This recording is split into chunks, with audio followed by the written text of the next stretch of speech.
And thanks to all of you for coming. Well, in case you're wondering, why Michael is not here, he did introduce Sean to the players and the coaching staff in the front office earlier today. And he'll be here today for the game, but he chose not to distract the spotlight from Sean and, let you hear what our new general manager has to say. Before I pass on the microphone to Sean, I wanted to say a few words about the process that brought us all here.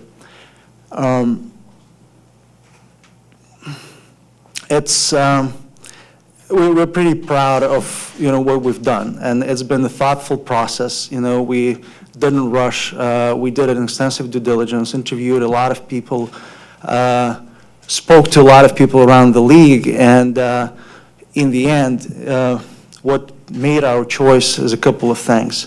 First is Sean's personality that I'm sure you're going to enjoy tonight. His vast experience in playing, coaching, and management, which is pretty unique in the league. His excitement about building something special here in Brooklyn, not somewhere else. And last but not the least, the culture of the team. He made his name in, and where he learned as a manager. So it was a unanimous decision by our decision-making committee. We knew immediately, this is our guy. So it is with pride and pleasure that I introduce to you the new general manager of the Brooklyn Nets, Sean Marks. Sean, please. Thank you. Thank you very much. First of all, it's a real privilege for me to be here, and I want to thank Dmitry and Mr. Prokhorov and the entire Nets organization for having the faith to bring a little boy from New Zealand all the way here. So that's great. I have a big thanks to the family where I came from San Antonio. So the Spurs organization, let me partake in this process and ended up here. So it's special to me, and I'm leaving behind some lot of great memories.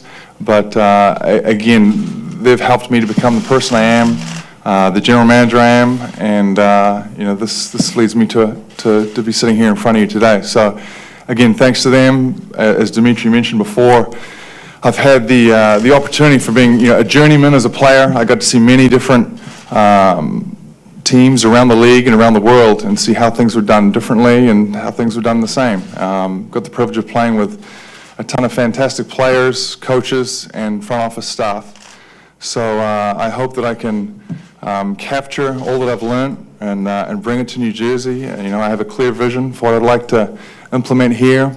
It'll be built through a solid, strong foundation, a systematic process, and we'll be putting something out there on the court that the community can be proud of. We'll be a competitive bunch of guys, both on the court and also behind the scenes. So it's an exciting time for me, especially, but I know it's an exciting time for the rest of the Brooklyn Nets and hopefully the community as well. So again, thank you for having me here, and I appreciate it, and I'm looking forward to a fun few years. And I'm realistic about the goals and the challenges that are ahead of me for sure. That goes without saying, but again, I'm in a great environment with a great group of people. I've had a chance to sit with Mr. Prokhorov a fair bit and discuss what's expected here, and we seem to have a clear vision together of what the next steps are going to be taken in order to fill out roster-wise staffing and so forth. So we're all on the same page there. It was clear to me that Mr. Prokhorov had a winning vision in mind, what he's done to put Barclays here in Brooklyn, what he's done with the new practice facility, the commitment to the D-League with the Long Island Nets. So those things all tell me that he's willing to spend the money in the right places and bring the right people in here. So again, I'm excited to be here, and this is going to be a tremendous time. Okay, let's open up the questioning. Sarah? Sean, welcome. Yeah. You touched on it just a bit there, but what ultimately led you to the decision to take this position and know that this was the right fit for you? Yes, sir. It was a difficult decision. Anytime you're having to get out of your comfort zone isn't easy. But at the same time, my time spent with Mr. Prokhorov, Dmitry, and the rest of the Nets group here during the interviews led me to believe that, again, we have a similar vision. And, I'm privileged to have had the opportunity in San Antonio to be around, again, some really great staff members, both, Coach Pop and R.C. Buford, tremendous mentors for me. So what I've learned from them, and, to be honest, it's time for me to see if I can do this, and it's not on my own. I'll be bringing in a staff, and it'll be a collaborative approach, but I think this is the right environment to do it. Andy? Sean, Mikhail Prokhorov, had said that he viewed this as a small reset this off year, and that with a couple players and a little bit of luck, that the team could be a contender as soon as next year. What is your vision in terms of that? Well, the vision is to evaluate immediately. So it'll be evaluating the roster, the staff, the needs, finding out what can be put in the meantime. By no means is this a wasted year. I look at, you can still get some things out of this year. We've got some really talented young guys on this team that need to be developed. We've got a culture that needs to be set, and that starts from day one. It starts everything that I do here with the help of the organization behind me is going to help setting that culture. So, Please state your name and affiliation. Tim? Tim Bontas on the Washington Post. Dmitry, you guys, like you said, you guys interviewed a lot of people for this job. What was the biggest thing you learned from that process, and why did you have such an expanse as to talk to as many people as you guys did? Well, it wasn't too expensive. I said many people, it was 8 candidates, and that was, best of the best. And, the selection of 8 was the result of a thorough due diligence and background check. We learned a lot. We learned different visions. We learned about different cultures that exist in different teams. Well, again, I said the culture of the team the shot is coming from was, too persuasive. Right. Brian Mahoney from the Associated Press. Sean, whenever someone from the Spurs goes on to become a coach or a front office guy somewhere else, everyone talks about their culture and can you bring it somewhere else? Is that your goal and thought? And, can that be done? Or is it just what they have is kind of so perfect there that it's hard to create that somewhere else? It's certainly special there. There's no question that. But I think culture is something, a term that gets thrown around pretty loosely. And we're going to bring this culture, we're going to bring that culture. The people within the organization are going to define this culture. So it's the hires that are going to be made over the next 2, 3, 4 months. Those people are going to be the right people to push that culture, to drive that culture. And you'll see that culture not only on the court, but it'll be behind the scenes, it'll be within the community. We'll all be on the same page with a clear vision. Simone Sandri, Gazzetta dello Sport. Hey, Sean, you broke a major barrier by becoming the first international GM in the NBA. What's the chances that you're going to break another one by hiring an international head coach? Well, you know what? There's a list of head coaches out there, and we'll be looking worldwide. It doesn't limit it to just in the U.S. or anywhere, but that list will stay with me for now, and as I go through the process and then slowly include, a bigger, the resources behind me, then we'll come to terms. Mike Mazzia from ESPN.com. Just to follow up on that question about the coach, Dmitry, how much input will Sean have? And then, Sean, are you kind of comfortable with what you heard from ownership about how that process is going to go? We would like to approach that, as a process. We liked what we did, searching for a GM position, and it'd be a process, that will be driven by Sean. I think, we'll follow his vision, and, he'll be heading that process, but it'll be a process, with a thorough due diligence and the interviews and, thorough check. Brian, good. To kind of follow up on Mike's question, this is Brian Lewis from the New York Post. Sean, did you have to be convinced that you would have, I guess for lack of a better term, the proper time and the proper autonomy to do this job the way that you wanted to do it? In other words, that you would have enough control and enough years to get this thing going the way you would want to see it going? I'm not sure I needed to be convinced. It's like any negotiations. They go back and forth. However, I'm extremely happy with what I heard, otherwise, obviously, I wouldn't be here.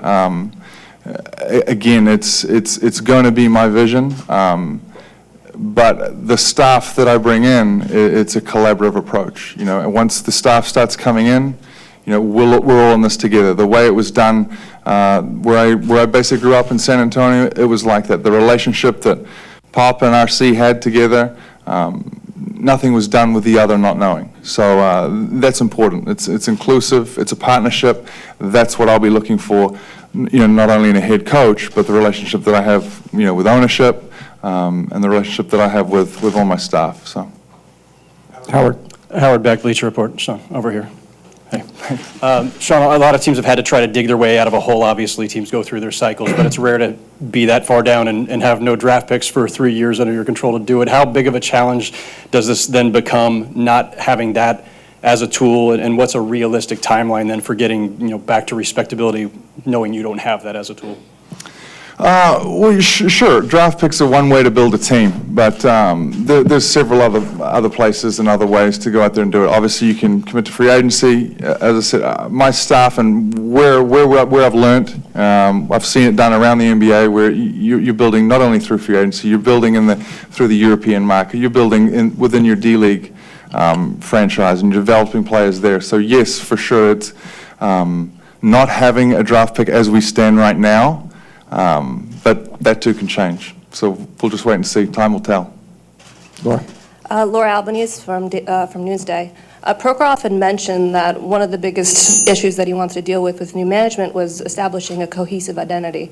And one of the things he mentioned was whether to build around younger players or bring in star talent right away. I just was wondering what your philosophy is in this matter. I think you look for players that are going to fit within your culture. I mean, you can bring in a star player, but if he doesn't fit with the vision, with where you're going, that can derail the system as well. So whoever we bring in here, they're going to play team basketball. They're going to be competitive on the floor. The coach is going to have a defensive mindset and a system that gets them playing well and gets them, you know, things they're accustomed to where I've come from. So I can't tell you if it's going to be a star player. I can't tell you if it's going to be a young player. You know, there's certainly going to be some vets. Every team needs leadership, whether that comes in the way of a star player or whether that comes in the form of a guy who's 12th, 13th, 14th man on the bench. But we'll have to wait and see how that roster pans out. Sean, Nick Madalino, Starting Five Online. When you were a kid growing up in New Zealand, did you ever dream that you would one day be the general manager of, you know, an NBA team? And two, would you be scouting the Oceania region to find some players to bring over here? I didn't dream that I'd be the GM of the Nets, but as I said before, I'm privileged to be that now. So look, as I've seen it done countless times, and the world is such a small place now, we'll be scouting everywhere, just like every other NBA team does. You know, we have scouts all over the world, and we're finding the best fit for Brooklyn, and we'll be bringing them here. Alex. Sort of continuing on that, Alex Raskin, Wall Street Journal. Do you plan on expanding the scouting department? And also, what kind of opportunity does the rising salary cap present? Good question, Alex. Yes, the entire organization staff will be expanded, without a doubt. So whether it's scouting, front office, you know, we've got a D-League team, that staff will have to be built. So there'll be staff members throughout that will be added to this. The rising salary cap certainly gives us a lot of opportunity out there. It doesn't give us the ability to completely start over, but in a weird way, we're starting with a little, you know, on the same page as many other teams under the new money coming in. So, but so is everybody else. Sean, Devin Carpetian from the Brooklyn Game. You were hired about 5 hours before the trade deadline. What were the challenges in actually being able to look at the team and evaluate what you were able to do up until that point, and what were the discussions like from that perspective?